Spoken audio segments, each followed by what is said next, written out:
Hey everybody, how's it going? This is my Lapierre Crosshill 5.0. Not quite as standard right now as you see it, but in the clips that I'll show you throughout this video is exactly how it came out of the box. I can say I've never had a bike arrive, build it up, set it up and get out on the bike as quickly as I did as when this one arrived a few weeks ago.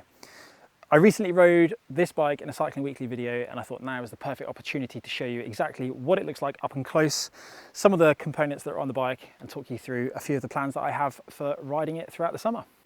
Let's try and start at the top and work our way down. Highest point on the bike is the Lapierre own brand saddle. Actually mega comfy, quite a heavy saddle, really well padded, but it's a nice ergonomic shape. That sits on top of Lapierre's own brand dropper post, which on a gravel bike isn't necessarily that essential, but I love a dropper post solely for getting on and off the bike. And because it's there, I do find myself using it. That said, I think it's a great addition to the bike. Moving over to the bars, you'll notice that one of the changes I have made is I've put a really long negative stem on, and that's because I've gone for a size large bike, whereas I potentially could have ridden a size medium. I've gone for large for the wheelbase to make sure that I don't get too much toe overlap. But because of that, it means it has a taller head tube than I might find ideal. Therefore, the negative stem, perfect. And actually, with the longer stem, it's a really nice road position to ride. Feels really aggressive, feels really fast and aerodynamic. FSA headset. Then we have a pair of really wide flared bars. These are awesome. They are properly good for a little bit of leverage, especially when you're in the drops. It's kind of like riding a mountain bike way down in the flare. I'm not sure of the exact size. I'll put that on the screen afterwards, and I'm not going to pretend I know what it is. Up top, they feel like a pair of road bars, ever so slightly wider. And again, massive flare in the drop, like I said before, which gives a really nice shape to the lever. That position there is great. It's almost like a forearm support, which again feels really aerodynamic. But for braking control, it's fantastic. Your hands, or my hands, the way I've set it up, they sit really nicely in the lever, one finger over the rear brake, over the front brake, lots of power, lots of modulation, lots of feel. The group set is a full Shimano GRX group set. That's an 11-speed cassette out back with a 3411 cassette. The chainring size we'll look at in a second. Full aluminium frame. This frame comes with so many bottle cage mounts, mudguard mounts, pannier rack mounts. You could literally carry anything. You'd be like a camel on a back if you had them all fully laden, which makes it a really versatile bike. I kind of think of gravel bikes as the modern day equivalent of old school touring bikes, the sort of bikes you load up, take your tent, take your sleeping bag, take all your clothes and off you go on holiday. I think that's probably the best way to look at a modern gravel bike. It's not quite a mountain bike, it's not quite as competent off-road, and that's because of the tyres. The frame is seriously robust, you can go anywhere with that. But look at it like a touring bike that could take you absolutely anywhere. Carrying on from there, the front chain set is a 30-40, oh, I've forgotten already. Carrying on from there, the 11-speed cassette is matched with a 30 front ring and a 46 outer ring. Basically, it's a gearing for every occasion. The top speed on this bike is never going to be that high because of the tyres. Having a 46 or perhaps a 48 if you're really strong might be recommended. I think the 46 works really well for me. Certainly not managed to max out too much just yet. But that easy gear makes a huge difference when it comes to the hills, especially if you're going to have it fully laden. You're going to be really grateful for that, even better than 1-to-1 ratio. The brakes, hydraulic GRX brakes, they're 160mm rotors both front and rear. Plenty of bite on those, which is really nice. The bike, as standard, comes with aluminium rims. Alex from Alt Wheels asked if I'd like to try the carbon rims. No one's ever really going to say no to that if you get the chance to borrow some nice carbon wheels, so they're currently in there. And yes, it's dirty. That's because I like riding my bike more than I like cleaning it. The tyres. These are probably the only thing that I really want to swap out. These are WTB Riddlers, and I'm really struggling to get them to seal tubeless. They are tubeless tyres, but I've punctured quite a few times in the front one. I think there are a couple of big holes in there and the sealant keeps on seeping out. So I'm pumping them up every few minutes when I ride at the moment. That's not an exaggeration. Ask Lloyd, who I rode with at the weekend. I mentioned it's a full GRX group set, and that includes a clutched rear mech, which helps get rid of that chain clatter when you're on rough terrain. It does make a big difference having a clutch on the rear mech. Also means that it's less likely for your chain to actually come off the bike if you're going down a rocky descent.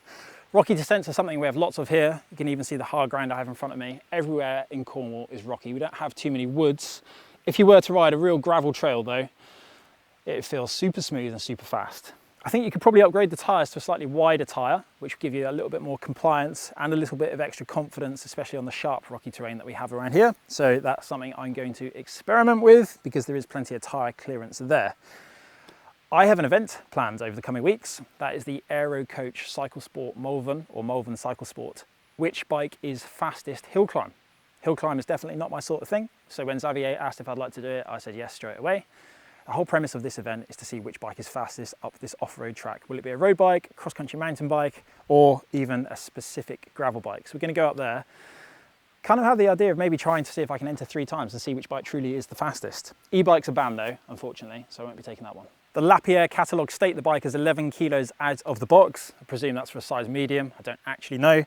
With these wheels, even though they're carbon, the chances are they are not really that much lighter than the aluminium wheels. That's because of the extra material in the rim. They're that little bit deeper, that little bit more aerodynamic, which makes them great for riding on the road, but probably doesn't change the weight that much.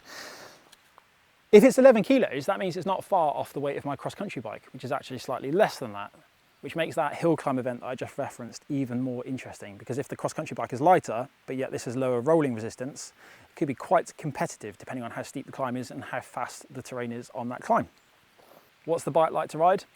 Honestly, it's like jumping on a road bike. It feels fast on the road, it doesn't feel slow at all. I did mention that the top speed perhaps isn't that of a normal road bike, meaning you can run a lower gearing. That's obvious. It's got quite wide bars, meaning it's not going to be as aerodynamic, but also it's got the extra rolling resistance from the off-road tyres. But you could easily put your road wheels in and your road tyres on and it'll feel pretty quick. The nice thing about this bike is you're not limited whatsoever to any sort of riding. You can go on the road, way down west, see a bridleway and decide to yourself, quite fancy riding off-road for an hour or 2. It's so competent off-road, you're not going to come into any trouble. The tyres are the limiting factor on a gravel bike when it comes to serious off-road riding, but you can tiptoe your way through any really rugged terrain with not too much problem. The bike handles really, really well. It's really confident. You're going to feel really quite inspired to take it into lots of different places. Then when you get back on the road, as I said before, it is just a fast road bike. It feels really nice to ride. The thing about this bike that makes me the happiest, or I feel is the most kind of important point for me to reference, is that the last bike I ever purchased, this is going back quite a way now, was almost identical to this. Subsequently sold it when I needed the money, but it was an aluminium road bike or cross bike with the ability to ride on road and off road. I used it as my winter training bike because I could put really big mud guards on it to stay nice and dry, had wide tires on it for confidence. It's just the sort of bike that I think every cyclist can appreciate and enjoy. It's not going to be the fastest road bike, it's not going to be the most confident off-road, but it means that you can do absolutely anything on it, and it means you only need one bike. And I think that's the bit that really appeals to me the most.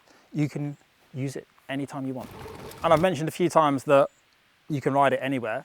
Equally, you can wear any clothes you like. You could wear baggy mountain bike gear and it wouldn't look out of place with a mountain bike helmet with a peak on it, or you could wear full-on Lycra aero speed suit type thing and it would feel acceptable as well. I think that's the broad appeal to this bike is one of the coolest things about it. Lapierre Crosshill 5.0, lots of fun to ride, really cool. And I love the subtle pressed aluminium on the down tube as well.